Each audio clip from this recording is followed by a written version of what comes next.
Hello, glutoneers! We are kicking off a 3-part CannaQuest series on consumption.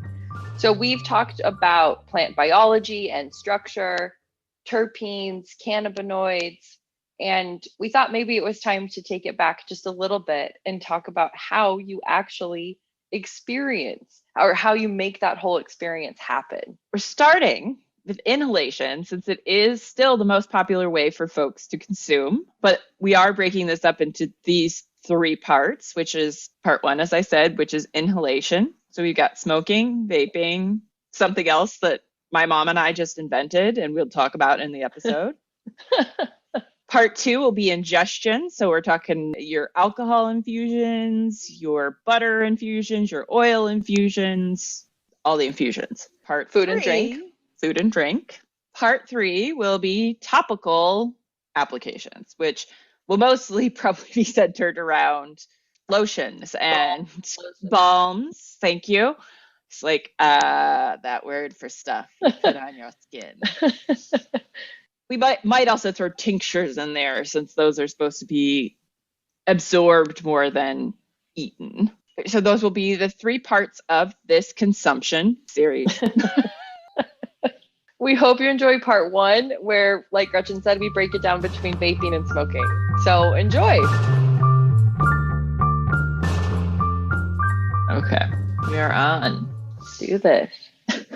Consumption, part 1. That felt perfect. I think, yeah, that's the only way to do this introduction. Along the lines of course, now I can't remember the name of the actual song, but it's from, I think it's from now I can't even remember what musical it's from. Never mind. We won't go down this. I have no way of helping you guess without being able to describe. I don't know how well what's in your head. Yeah. It's it depends on how many musicals you've watched or have been a fan of. It did remind me a little bit of Oklahoma. Okay. But it's not that one. Not quite. Yeah. I want to say it's the Music Man, but now I'm not even sure if that's right, because it's the tradition. It's the which musical is that from? I'm gonna kick myself later when I think of it, because it's so popular. Fiddler on the Roof, I think, is Fiddler on the Roof. Fiddler on the Roof. Tradition. And somebody earlier this year did Insurrection. So, Yeah. If it has a shun on it now, it's got to sound like that in my head. It has to be sung. Consumption, part 1. Okay. Hi, I'm Becca. And I'm Gretchen. And we're both ridiculous. Yay! So it has been a while, but we are back on a quest. Ta-da! We will get the coconut shells one of these days. Yes. It's a necessity. Real quick, did we want to say what we're drinking first and what we're smoking? No, obviously not. No. Nope. Today, I feel like we should start with what we're smoking and then introduce what we're drinking. Okay, so while we quest, we're both going to tell you a little bit about what we're smoking and what we're drinking. Gretchen, what are you enjoying while we chat about consumption? I'm sorry, while we chat about consumption. Consumption. This is going to be just the whole episode. So I am enjoying Dom Pen today. Their Pineapple Coast Hybrid half-gram all-in-one vaporizer. So this is a middle-of-the-road hybrid from the little graph they have on the side of their box. More on the sativa side, but definitely very middle of the road. More importantly, how are you responding to it so far? Apparently, it's making me a little bit ridiculous and making me forget the names of musicals. And that's always bad. Right. But as far as getting this episode done, might make it more fun. I don't know. We'll see. Right. We'll see. 2 little tiny hits. So I might do a third tiny hit if I can control myself. Even if you can't, let's do it. So you said what the spectrum showed you on the box in terms of its sort of hybrid status. What about its THC and terpenes? No terpene data on this one. Boo. Yeah. Looks like the lab they used for this guy doesn't do that. Either that or it's just such small concentrations, it's not worth picking up. So this is 83% THC by volume, and it does have 0.5% CBD. So okay ratio. Mm-hmm. Not the best. What are you enjoying today, Becca? It's called Granny Smith Apple. It has 22.5% THC. And then terpenes in order of dominance are caryophyllene, myrcene, and limonene. And I was telling you before we started recording that I noticed sometimes a little bit of a tendency with some of the strains to make my teeth clench a little bit. I have been trying to isolate that terpene and I'm circling around myrcene, but I don't know. So it's fun to explore. One of the things I'm really excited about talking about in this episode is the activation levels of these different terpenes. So this is going to be fun. And what are we drinking today, Gretchen? So this comes from I'm going to call it a website blog with the grains. It's a Sgt. Pepper's old-fashioned cocktail. We're both using bourbon. Oh, did you listen to the Beatles while you made it? I did not. Next time. Maybe. So what makes this special is the honey simple syrup that you make that's infused with black peppercorns and thyme. Both Becca and I feel like it could use a bit more peppercorn because it's there. But since this is supposed to be Sgt. Pepper's old-fashioned cocktail, I would have thought they'd bring a little more of the pepper into it. Definitely agree. Pretty strong, and it is delicious. It definitely could use more peppercorn. And the reason we're talking about pepper, black pepper, or peppercorn is because we saw a fun fact that we didn't validate. So we don't know if this is true or not. But if you are having sort of a negative endocannabinoid response to the cannabis you're enjoying, if you smell black pepper or chew on a black peppercorn, it can help combat those effects. We thought it would be kind of fun to find a cocktail with black pepper. And Gretchen had sent me these beautiful long black peppercorns. So it was really fun to play around with that. I know. I was also excited to have a reason to do that. I also want to make cacio e pepe. Speaking of pepper. Oh, yes. I mean, that's very easy, but worth doing. Can never go wrong with cheese and pepper. I mean, come on. Right. They're kind of like my favorite things. So now you know what we're enjoying, both drinking wise and what we are consuming. Should we briefly mention how we're both consuming it? You're using vaporizer pen. I'm using a water pipe. Yeah, I would call that a bubbler. I mean, it's a bubbler. Okay, a bubbler. And we'll explain a little bit more about both of those in a minute. Indeed. One of the reasons we wanted to do this is because we are learning more and more about our own endocannabinoid systems. And in an effort to better train our bodies, to learn how to recognize our own responses to different strains, we wanted to really explore the methods of consumption. And we also wanted to check in on some of the latest findings because more and more research is coming out every day. Unfortunately, it does conflict often. And so we are both just going to keep reading, keep learning. This is what we know as of now. It will evolve. I can guarantee you that. As more information comes out, it will evolve. That's sort of how science works. So, right. That's the exciting part. The two parts of this section, we're going to go through vaporizing and smoking through each of those. And we're going to start with smoking. Well, I also wanted to mention we did decide to start with smoking and inhalation in general, since that is still the most popular form of consumption. I would say one of the most common first access points for many people. So we thought we'd kick it off. If some of this information is old to you, we apologize. If it's new to you, we hope it's helpful.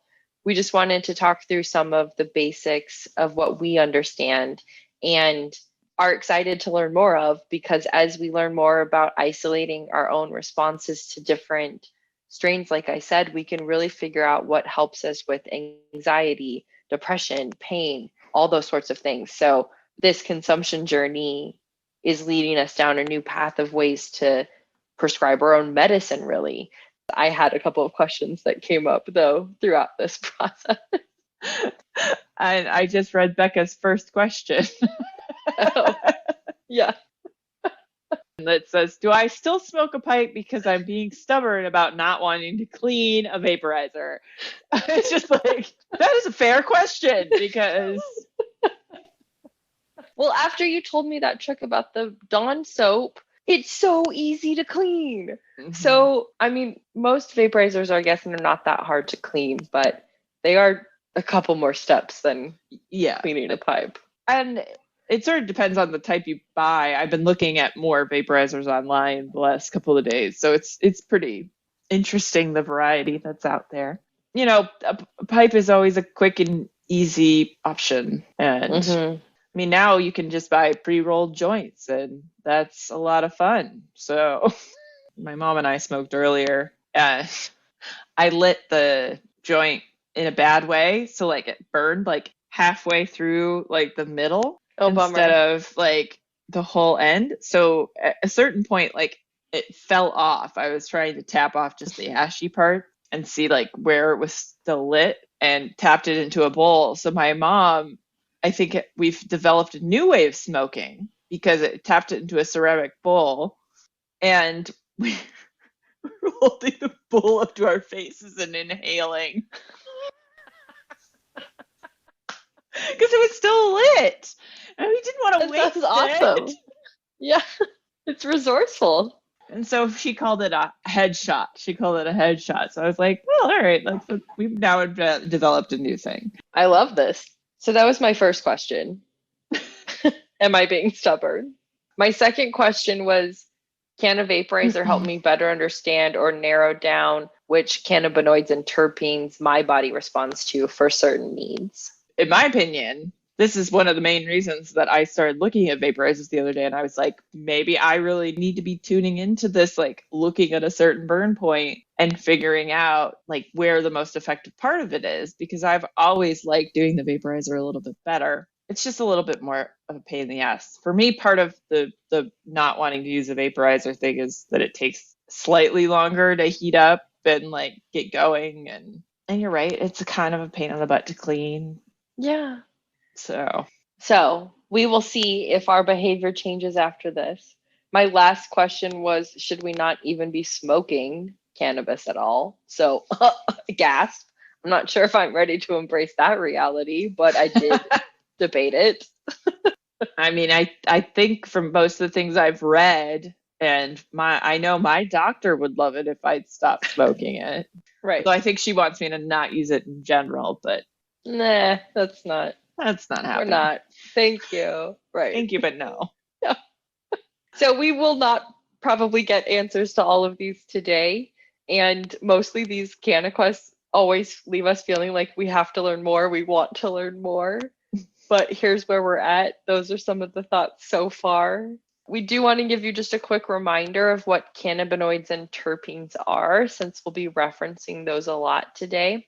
These are what are responsible for the effects, aroma, flavor, and your experience while consuming cannabis. So they're very important because they're the activators of your own endocannabinoid response. We do talk a lot about these in our previous CannaQuests, which are cannabinoids and terpenes. So if you want to learn more, go check those out. But all of this is kind of building on each other. You can kind of start at any point with all of our CannaQuests. Exactly. Because we started with terpenes, and then we were like, this was a weird place to start. I know. So yeah, so check out our CannaQuests on terpenes and cannabinoids, because yes, we do a deeper dive on each of those things, and they're very interesting in their own right. You should probably know about them. Definitely. We know some things, but we also have forgotten a lot of stuff now. I know. I should re-listen.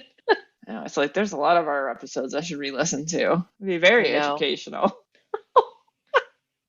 Speaking of educational, we are always trying to evolve, like we said. And one of the things we've seen lately is a desire to move away from referring to THC or CBD as psychoactive and non-psychoactive. we think it's sort of in a similar way to the way we're learning to move away from defining your body's reactions based on just indica or sativa, that we should really just only be talking about our own endocannabinoid response. Everyone is going to have a different reaction. I think I put in here, like, Gretchen and I are never going to have the same quote high because we don't have the same endocannabinoid system. So we can't keep sort of broad strokes trying to define an experience. So we're going to keep evolving our terminology. That's, I think, I said, Gretchen and I will never have the same high. I wrote this down. I might be trying to eat all the cheese in the house while you're skipping around with the bunnies. We just don't know. Yeah, that's true. I mean, Yeah. Today, after I smoked the joint, I was thinking about food and decided that, I need to try putting toasted sesame oil into caramel and see how that tastes, because I think that would be really good. Wow. Yeah. How did your mom respond to the same thing? Oh, I don't know. She went out and gardened. So different reactions. Maybe she ate that food though too. We don't know. Yeah, I don't know. Yeah. Never know. You never know. So that we wanted to make those 2 quick notes before we keep moving on. Right. I always thought it was interesting to use the word psychoactive anyway, because that always makes me think of like something akin to shrooms. It's such specific terminology for such a wide range of experiences. So that makes sense that saying psychoactive never really sat well with you. Right. It's not my experience, but all right. And now on to all things inhalation.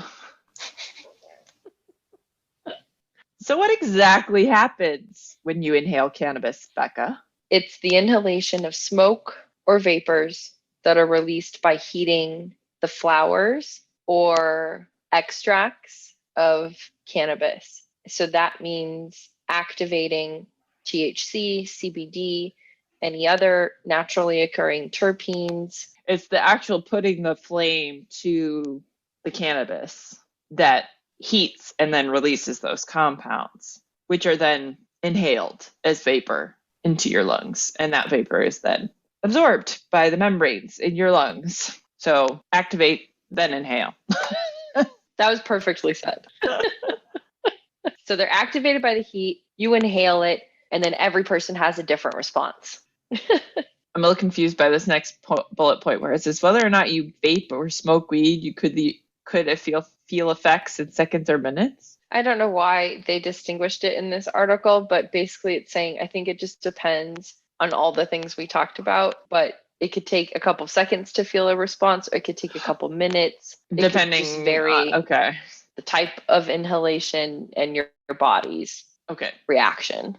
I did see that regardless of how you inhale it, the THC level does typically peak after about 30 minutes, and it can take about an hour to 3 hours for the effects to wear off. And that's just for smoking, because other methods have different timelines. Let's say eating. Let's just make it easy. Your body has to digest the food first, and then that has to hit your bloodstream before you're going to feel any of the cannabis effects. So smoking and vaping a lot faster, which is why most people seem to prefer it. It's also easier to gauge your levels because you're only waiting minutes, not hours. Right. And you don't have to put nearly as much effort into exploring how your body responds. And potency is also a factor, although it's really hard to tell with mine because it's 86% THC. So it's like, okay, well, that's most of it. Right. 86% of one of my little hits is THC. That's why like some of the concentrates tend to be more potent as well because they're concentrated. But we'll get into that a little bit later. Now that we've talked a little bit through about what inhalation is in general, we did want to spend most of our time today talking about smoking and vaporizing. We are going to kick it off with smoking. I saw this little anecdote fact that I thought was fun. It says there's evidence that people I'll say for this moment, getting high, even though we've already said we're going to try to just say people were experiencing an endocannabinoid response, but evidence goes back. That's a lot to say, Becca. That's a lot to ask for every single time. Like Maybe we can just say getting high is it's a little bit faster. Okay, so people were getting high up to 2,500 years ago. This is amazing. It's like old medicine. It's awesome. At least. At least. I mean, that's just evidence, because think of how much evidence there isn't anymore. I mean, there you maybe go. They were smoking long before that, but we just would never know. Exactly. And as we said, we wanted to kick off with smoking since that's pretty much still the most popular and kind of traditional way to access cannabis. It's like, is it the most traditional way? But I think if we ever get into do a history episode, maybe we'll find something different. But for now, we'll say yes. At least in the last 100 years or so, I think smoking is the most common way of consumption. Recreationally, not as a spiritual practice. We're talking just recreationally. Well, fine. If you want to limit us in that way, Becca, fine. We can be limited. I like definition. So smoking the flower continues to be the most popular way to consume. So you have two main types of smoking implements. You've got your joints and pipes, which are non-water implementing utensils. And then you have bongs or bubblers, which have a water filter. Let's start with the joint because it's really the cheapest and easiest way to smoke your pot. If you're a good roller, that is, because I think buying rolled joints might be slightly more expensive, but sometimes more fun because I am shit at rolling a joint. So joints are probably most common, or what you see often as a representation of smoking. And like Gretchen said, it's cheap. Well, you basically just need your flour, your rolling papers, a grinder is helpful if you have it. Not necessary though. So 2 items, a lighter, you're good to go. Yep. And then what I would call a joint's big brother, you have blunts. Usually blunts are distinguished by being an emptied out cigar wrapper that has been then refilled with cannabis and then resealed. Next on our list is pipes. And as I mentioned earlier, I do enjoy the pipe because it's super easy to clean. It's very straightforward. It's small. It's compact for the most part. It's handheld. It's my go-to. And I think after doing a little more research, I should probably stop using it. We'll see. Same. I know that I should not be using a pipe. I should be doing something else. But right now, well, I have a lot of vape pens laying around. So bongs, or otherwise known as water pipes for people, like bong just sounds like a dirty word, I feel like, Bong. Bong. Bong. Yeah. So they have what you'd call a chamber, and then you hold you have what's also called a stem. You're using a dry smoking flower. You're going to have dry flower. The bowl, which is where you put your cannabis. Then you have the down stem that goes down into your water chamber. Thank you. The base of the bong. Right. Some have like little diffusion slits at the bottom. Some water pipes actually use ice. And this is for cooling the vapor down as it's going through into your lungs. And then at the very top where you put your mouth is the mouthpiece. Clever. Shocking. There have been points in my life where I've enjoyed smoking out of a bong, but some other times where I'm like, it's too much work, to put it together and use it and keep it clean. Cleaning. Cleaning. The cleaning issue. I think that pretty much covers what we wanted to talk about with smoking. I guess one last other note is we did mention bubblers and bongs are pretty much the same thing, smaller versions kind of. So that's what I'm using today. And then this is perfect. I didn't even think about the symmetry of this. I'm using a bubbler. That's how we're closing out the smoking section. You're using a vaporizer. It's time to kick off the vaporizing section. Yay! Let's talk about vaporizers. And we thought this was going to be a short episode. I know. We were like, 20 minutes. This could take 20 minutes. No, it's not. Never. It never does.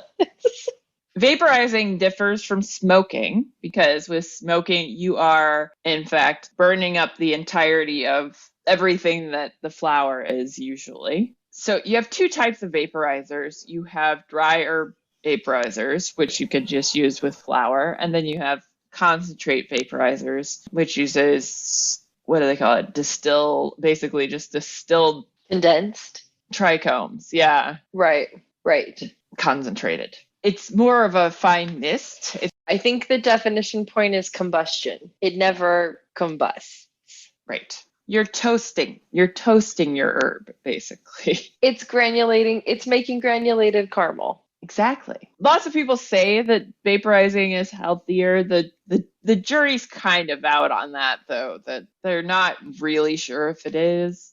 And it also depends on making sure you're getting especially if you're using concentrates, you better be getting your concentrates from a reliable vendor, because don't buy discount vapes, okay? This is how so many people got into trouble with the nicotine vapes. They bought non-legit shit.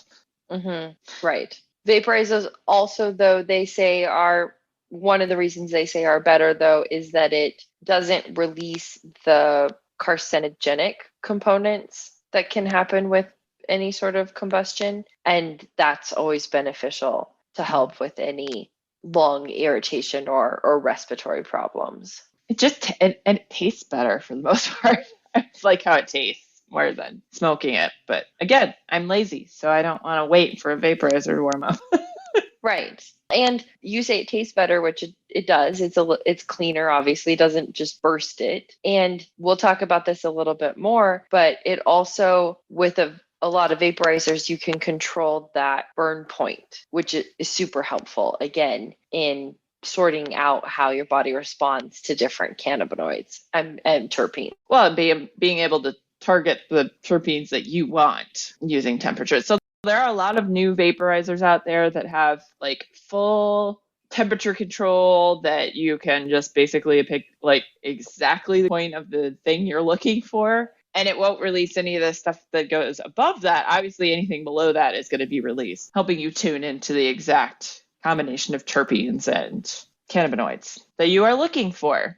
Which, like to my point earlier, would be really helpful if I'm trying to start to avoid myrcene. Mm-hmm. Yes. I can really sort out which is the exact temperature I want to get to right under for the myrcene activation. Well, we found this cool chart. So like you would want to take unfortunately for you, that means you are only going up to maybe 330. Okay. So you'll miss out on limonene and linalool, and you will not get the THCV, but as far as I can tell, that's no big loss. So okay. Probably in 5 years, we'll know more about that. Yeah. We can hope. Like Gretchen said, that there are really two types of vaporizers: dry herb chambers and concentrate chambers. The dry herb is pretty self-explanatory.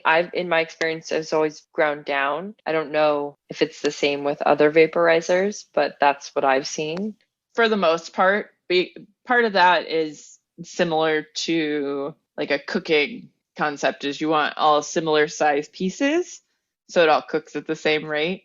Because if you have like larger chunks, it's going to be harder for your heat to penetrate through your herb. So if you're grinding it up and making kind of a nice even layer, it's much easier to heat it at a consistent rate. I love that comparison. That makes perfect sense. I love that. Look, I know some shit.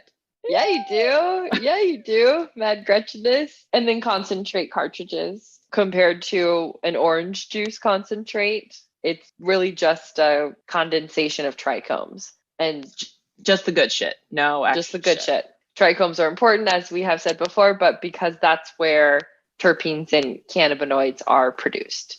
So concentrates contain only the terpenes and cannabinoids. They don't have all that other plant material. Yeah, makes it much more efficient.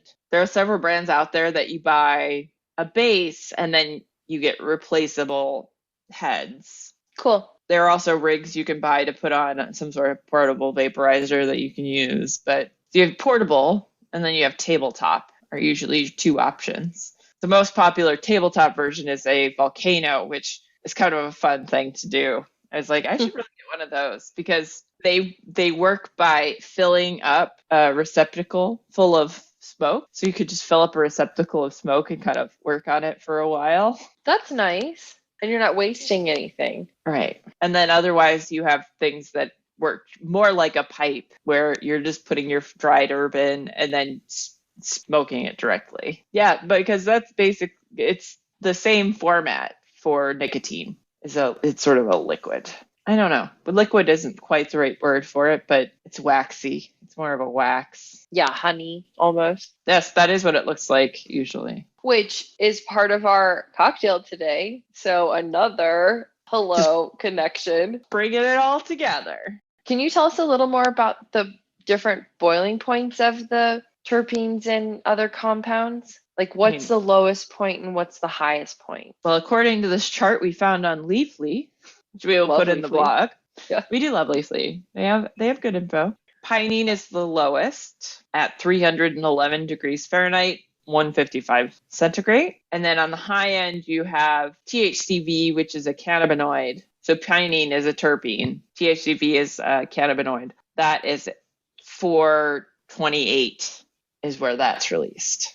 But that's like kind of way far away because linalool vaporizes at 388 degrees Fahrenheit, 388 degrees Fahrenheit. So that's even another, what was that, 40 degrees past that. So most of the terpenes are activated between 311 and 388 degrees Fahrenheit. The terpenes, yes. Okay. And then you've got that one cannabinoid that's way the fuck out there. The outlier cannabinoid. Because look, THC, so that's THCV that's way the fuck out there. But THC actually only needs to get to 315. And CBD is at 356. Right. So I'm curious, I'm excited to get to the ingestion part because I want to understand better how the terpenes, if terpenes are activated at a certain point, how does that work with your body ingesting them by food or by drinking? We may never know. No, I'm kidding. Hopefully we'll know next episode. We may not. Let's not set the expectation too high here. Hopefully someone knows or they're investigating it. Speaking of burning things, how's your burn? Real quick. It's healed. Wow. Yeah. But it's pink. Oh, yeah. Oh, you got it. That's a good one. I know. Gretchen burned her arm, and then a couple days later, I burned my arm. So we're mind melding, gluttoneers. It's happening. It's happening. Except for the parts where I picked off the scab. Eek. I kept hitting mine on things. So there's one piece of it or one end of it that just kept getting like ripped off, butchered all the time. Yeah, and I just kept being like, I'm so sorry. I know you're gonna scar now. I'm so sorry. No, one of the first days I had this, I hit my arm on like something at the barn. And so like I was like, oh God, not here. Right.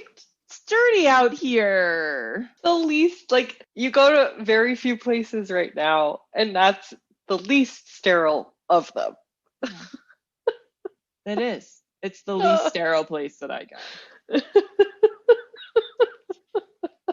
I mean, I think that's in general most of the time. It's like the barn is the least sterile place that I go always. Not even just during COVID. Right, because if we haven't mentioned it, or if this episode is your first entrance into high gluttony, not only does Gretchen have a plethora of cats and rabbits at her house, she also takes care of 2 horses at a different property. So she is constantly surrounded by animals, all types of animals. She's a master animal whisperer.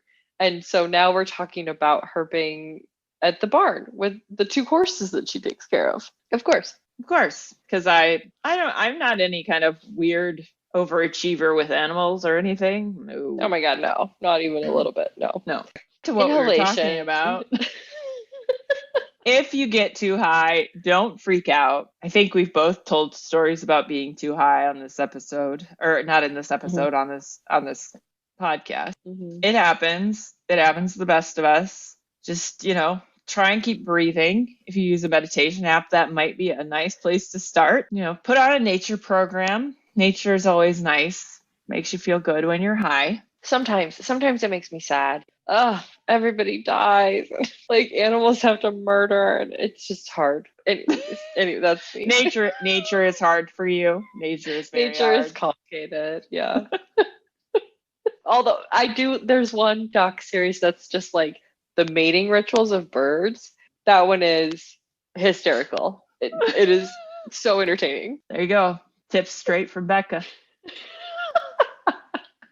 Bird mating documentaries are where it's at when you're high. Yep. Okay. And as we said before, apparently either smelling pepper or chewing on peppercorns can help you. Eat something sweet because it'll Sugary. it crashes your blood sugar, so that doesn't help. I know I always feel very anxious when my blood sugar is tanking. And if you have it, consume some CBD, because CBD does help counteract some of the negative responses of THC sometimes. And then we've had these moments too of just call a friend, have somebody to just talk to. Eating it's the worst because that's going to take the longest to metabolize, but you'll be okay. Drink some water. Anything soothing. Most bad THC experiences come with anxiety, so paranoia. Exactly. Paranoia. It's all a bundle when it's happening, when you're in it. Indeed. But that's what's exciting about the more research into terpenes and cannabinoids, because the more we know in advance and the more we understand about our own body, the better able we are to avoid having any sort of negative reaction. Just getting to a point of saying, I really get creative when limonene is the dominant terpene. So I'm going to find those strains. Just learning more and more about it. Exactly. So explore, enjoy. And thanks for joining us on another CannaQuest. I guess every time we say CannaQuest, do we have to clap?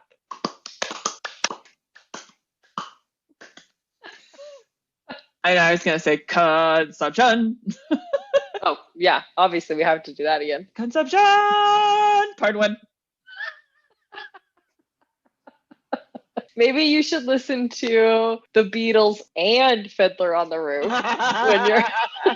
when you're making the cocktail video. Oh, speaking of cocktail video, we're talking about this because Gretchen is making the cocktail video of the Sgt. Pepper's Old Fashioned that we made, and we'll be sharing that on all of our social media and linking to it at hightgluttony.com, along with all of our other resources that we used. And follow us on Instagram and our page on Facebook. And yeah, we need to start putting up more YouTube videos. I know, because you're making them. We gotta do it. Never put them up. We are. Oh my gosh, we will. We're doing things. We will. Be a huge dump of just videos that'll like cascade forth one day. People will be like, "What the fuck? Where did all these come from?" Backlog. Sorry. So are we closing it out with the consumption?